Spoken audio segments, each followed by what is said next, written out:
Canción del ocaso. Lewis Grassic Gibbon. El campo sin arar. Las tierras de Kinrath-die las ganó un joven noble normando, Cospatric de Conteshil, en tiempos de Guillermo de León, cuando los grifos y otras bestias semejantes todavía recorrían la campiña escocesa y la gente se despertaba en sus camas al oír a los niños gritando porque un enorme lobo, que había entrado por una ventana cubierta por un pellejo, les estaba rajando el cuello. Una de esas bestias tenía su guarida en la cañada de Kinrath-die, y de día se tumbaba en los bosques, y su asqueroso hedor se olía por todo el campo, y en el ocaso algún pastor lo veía con sus grandes alas medio plegadas sobre su enorme barriga y su cabeza, que era como la de un gran gallo pero con orejas de león, se asomaba vigilante por encima de un abeto. Y se comía ovejas, hombres y mujeres, y sembraba el terror, y entonces el rey dijo a sus heraldos que ofrecieran una recompensa a aquel caballero que acudiera y pusiese fin a las maldades de la bestia. Y así, el noble normando, Cospatric, que era joven y sin tierras, valiente y con buena armadura, se montó en su caballo en la ciudad de Edimburgo, y desde esos lejanos lares del sur subió al norte atravesando el bosque de Fife, adentrándose en los pastos de Forfar y pasando por la gran piedra de Aberlemno, la que se erigió cuando los pictos derrotaron a los daneses. Y en ella se detuvo y contempló las figuras, en su momento brillantes y entonces apenas desvaídas, de los caballos y las cargas, y la derrota aplastante de esos toscos extranjeros. Y tal vez rezara una breve oración ante esa piedra y luego siguiera hacia los Mearns, pero la historia no cuenta más de su recorrido a caballo, salvo que al final llegó a Kinrath-die, un lugar atormentado, y le dijeron dónde dormía el grifo, allá abajo en la boscosa cañada de Kinrath-die. Sin embargo, de día el grifo se escondía en los bosques y únicamente de noche, bajando por un sendero entre los carpes, podría encontrarlo Cospatric, agachado sobre un montón de huesos en su cubil. Y Cospatric esperó a que se hiciera de noche y cabalgó hasta el borde de la cañada de Kinrath-die y encomendó su alma a Dios, desmontó y cogió su lanza para jabalíes, bajó a la guarida y mató al grifo. Y mandó recado a Guillermo de León, que estaba bebiendo vino y acariciando a sus hermosas amancebadas en la ciudad de Edimburgo, y Guillermo lo nombró caballero de Kinrath-die y le entregó toda la amplia parroquia para que fuese su heredad, y le concedió permiso para construirse un castillo allí y para que tuviera una cabeza de grifo como emblema, y para que él y su descendencia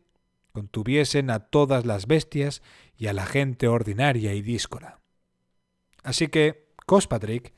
le dijo a los pictos que le construyeran un resistente castillo en un lugar protegido de las colinas, con los montes grampianos inhóspitos y oscuros detrás, y drenó la cañada y se casó con una dama picta,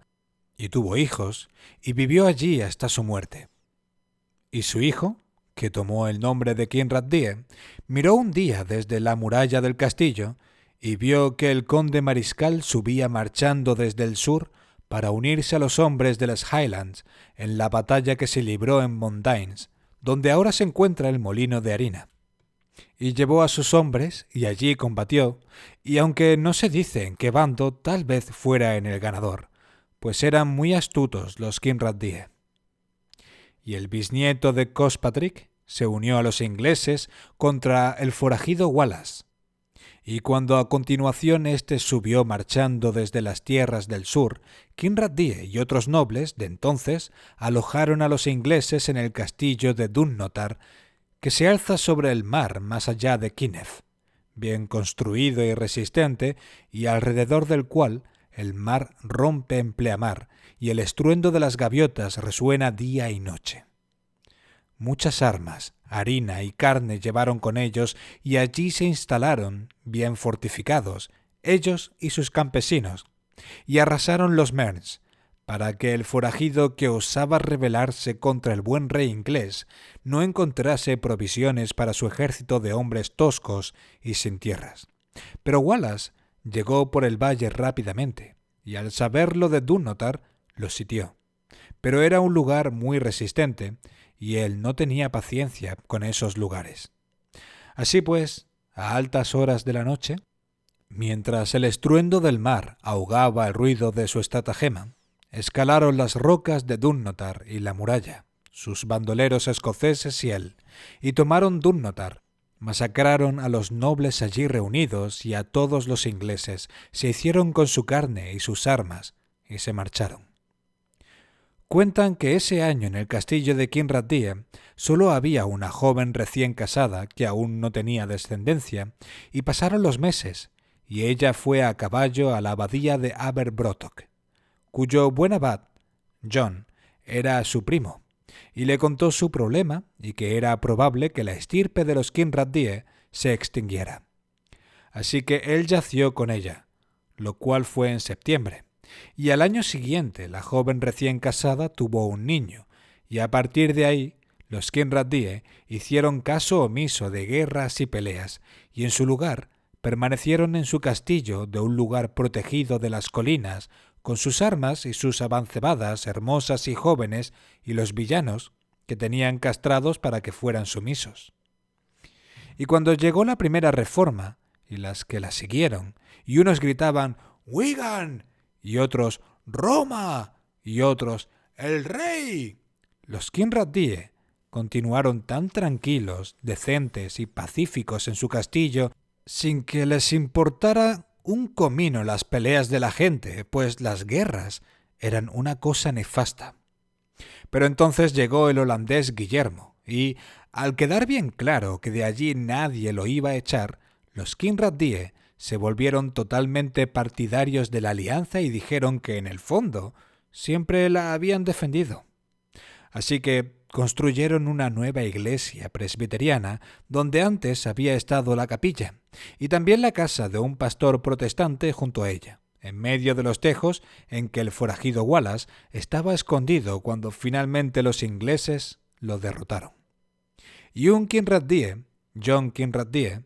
se fue al sur y se convirtió en un gran hombre de los tribunales londinenses y se hizo compadre de esas eminencias, Johnson y James Boswell. Y una vez los dos, John Kinrathie y James Boswell, subieron a los Mearns en busca de diversión y aventura, y estuvieron bebiendo vino y diciendo ordinarieces hasta bien tarde, noche tras noche, hasta que el viejo terrateniente se hartó de ellos y entonces se escabulleron. Y como James Boswell escribió en su diario,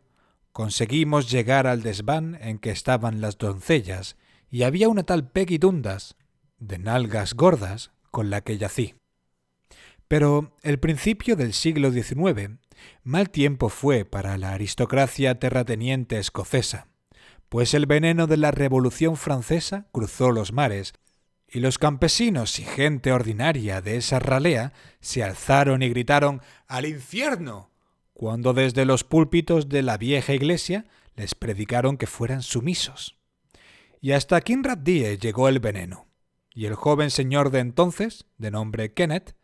se dijo jacobino, e ingresó en el club jacobino de Aberdeen, y allí, en Aberdeen, casi lo mataron en las revueltas en aras de la libertad, igualdad y fraternidad, como él las llamó. Y lo llevaron lisiado a Kinrathie,